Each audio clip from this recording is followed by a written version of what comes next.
5 pasos para orar eficazmente. ¿Alguna vez te has preguntado mientras oras si solo le estás hablando a la pared? ¿Me estará escuchando Dios?, te preguntas. Tal vez nuestra oración no es aceptable por alguna razón. ¿Pudiera haber algo que se nos olvida? La oración efectiva y bíblica está disponible para todos nosotros. Es importante estar al tanto de algunos aspectos que nos ayudarán a orar eficazmente. Si eres hijo de Dios, Él te escucha, pero debes saber cómo orar efectivamente. Quisiera compartir contigo 5 consejos para orar eficazmente. 1. Conoce mejor a Dios por medio de su palabra. La fuente de información sobre la oración es la Biblia. En sus páginas encontramos una guía fiel que nos ayuda a dirigirnos a Dios con nuestras propias palabras. Los salmos son una colección de oraciones de todo tipo, y es allí donde podemos hallar los pasos que tomaron aquellos poetas inspirados que hicieron grandes peticiones a Dios. Entre estas oraciones notamos que los salmistas estaban conscientes de la palabra de Dios. Ellos la leían y estudiaban con el propósito de conocer al Señor profundamente. Señor, muéstrame tus caminos, enséñame tus sendas, guíame en tu verdad y enséñame, porque tú eres el Dios de mi salvación, en ti espero todo el día. Salmo, capítulo 25, versículo del 4 al 5. El deseo de conocer a Dios no tiene agenda, los motivos no son, o no deben ser, recibir algo, o manipular a Dios. El salmista desea conocer a Dios porque está agradecido, está diciendo, ya que me salvaste, quiero saber por qué. ¿Por qué harías algo así? ¿Quién eres y por qué te preocupaste por mí? El cristiano vive en constante maravilla de la persona de Dios.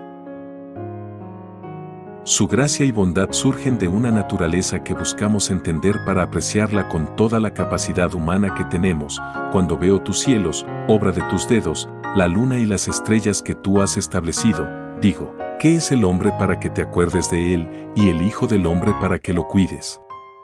Salmo, capítulo 8, versículo del 3 al 4. Al conocer a Dios, nuestra oración se convierte en la respuesta natural a su belleza alta y majestuosa. Por eso, la palabra de Dios y la teología contenida en ella es preciosa para el creyente sincero que le busca en oración.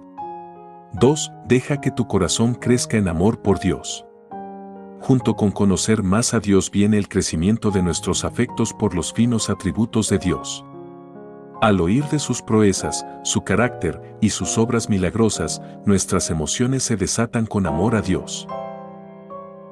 Dice el salmista, digo, ¿qué es el hombre para que te acuerdes de él, y el hijo del hombre para que lo cuides? Sin embargo, lo has hecho un poco menor que los ángeles, y lo coronas de gloria y majestad. Tú le haces señorear sobre las obras de tus manos, todo lo has puesto bajo sus pies, todas las ovejas y los bueyes, y también las bestias del campo, las aves de los cielos y los peces del mar, cuanto atraviesa las sendas de los mares. Oh Señor, Señor nuestro, cuán glorioso es tu nombre en toda la tierra. Salmo, capítulo 8, versículo del 4 al 9. David, el escritor, piensa en lo que Dios ya ha cumplido, y también considera lo que dice el libro de Génesis acerca del señorío sobre la tierra que Dios ha dado al hombre. Al considerar esto, David exclama al Señor, asombrado por lo que ve. Oh Señor, cuán glorioso es tu nombre.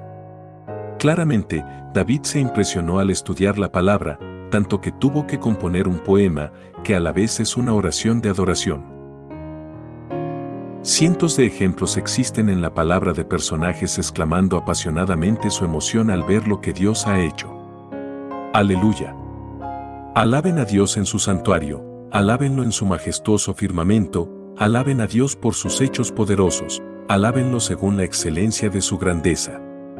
Salmo, capítulo 150, versículo del 1 al 2.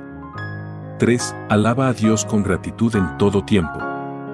Estar vivo es estar en deuda con Dios, tan solo por crearnos y preservarnos, Él ya ha hecho más de lo que merecemos, pero, por encima de eso, Él también nos ha salvado.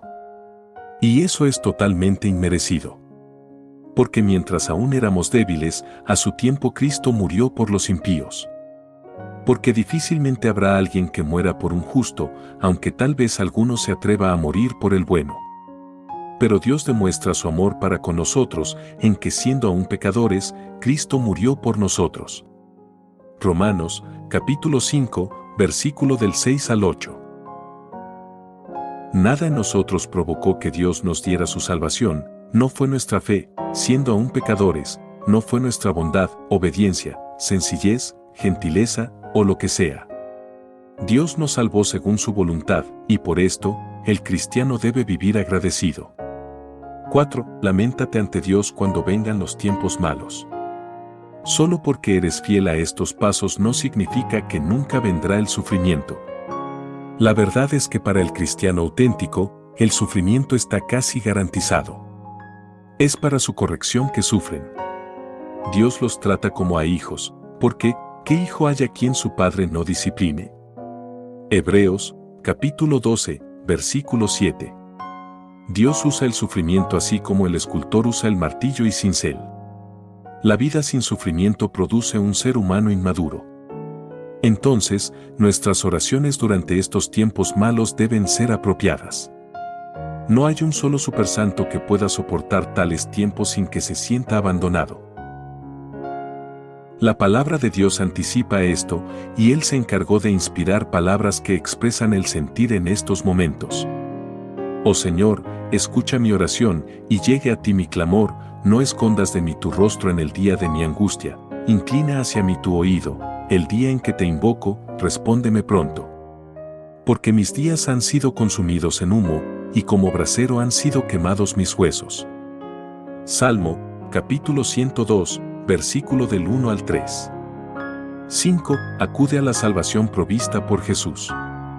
Cuando hemos notado todo lo que Dios ya ha hecho por nosotros, alabándole y amándole, agradecidos y probados, podemos entonces elevar nuestros deseos hacia Él.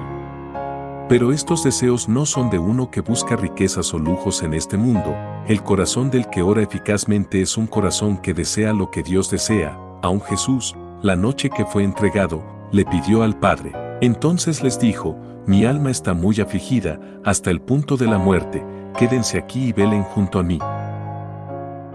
Y adelantándose un poco, cayó sobre su rostro, orando y diciendo, Padre mío, si es posible, que pase de mí esta copa. Mateo, capítulo 26, versículo del 38 al 39. Es importante no minimizar la agonía de Jesús. Al decir, mi alma está muy afligida, hasta el punto de la muerte, no miente ni exagera. Jesús se estremeció en llanto y dolor, con un temor profundo y traumatizante. En su humanidad, no sabía lo que le esperaba. El sufrimiento espiritual es tan grave que llega al punto de darse por vencido. Llega al punto de pedirle a su Padre Divino y Omnipotente que lo libre de la tortura, y lo pudo haber hecho. Pero su corazón, perfectamente santo, perfectamente obediente, perfectamente humilde, mejor dice, pero no sea como yo quiero, sino como tú quieras. Mateo, capítulo 26, versículo 39. Si hay un hombre en toda la historia a quien se le concedería toda oración, sería a Jesús. Pero Él rinde su voluntad, y el Padre cumple con lo que sigue, el sacrificio de su propio Hijo. Es este Jesús quien con su sangre nos ha concedido entrada al trono del Padre, y Él mismo intercede por nosotros. Pero Jesús conserva su sacerdocio inmutable puesto que permanece para siempre. Por lo cual Él también es poderoso para salvar para siempre a los que por medio de Él se acercan a Dios, puesto que vive perpetuamente para interceder por ellos. Hebreos, capítulo 7, versículo del 24 al 25. Oramos confiando en el Espíritu quien nos santifica, acercando nuestros corazones a Cristo, confiando en Jesús, quien vive intercediendo por nosotros ante el Padre, y confiando en el Padre, quien se glorifica en salvar a su pueblo y en ayudar a quien se lo pida. Qué gran privilegio es poder comunicarnos con Dios como sus hijos, nos hará bien recordar lo que dijo el apóstol Pablo, por nada estén afanosos, antes bien, en todo, mediante oración y súplica con acción de gracias, sean dadas a conocer sus peticiones delante de Dios. Filisteos, capítulo 4, versículo 6. Preguntas de reflexión de los pasos mencionados. ¿En cuál necesitas avanzar más y por qué? ¿Cómo crees que la intercesión de Jesús por ti debería impactar tu vida de oración? ¿Cómo podemos saber que es bíblico expresar lamento delante de Dios? Al oír de sus proezas, su carácter y sus obras milagrosas, nuestras emociones se desatan con amor a Dios. ¿Cómo describirías esto y su relevancia en la oración?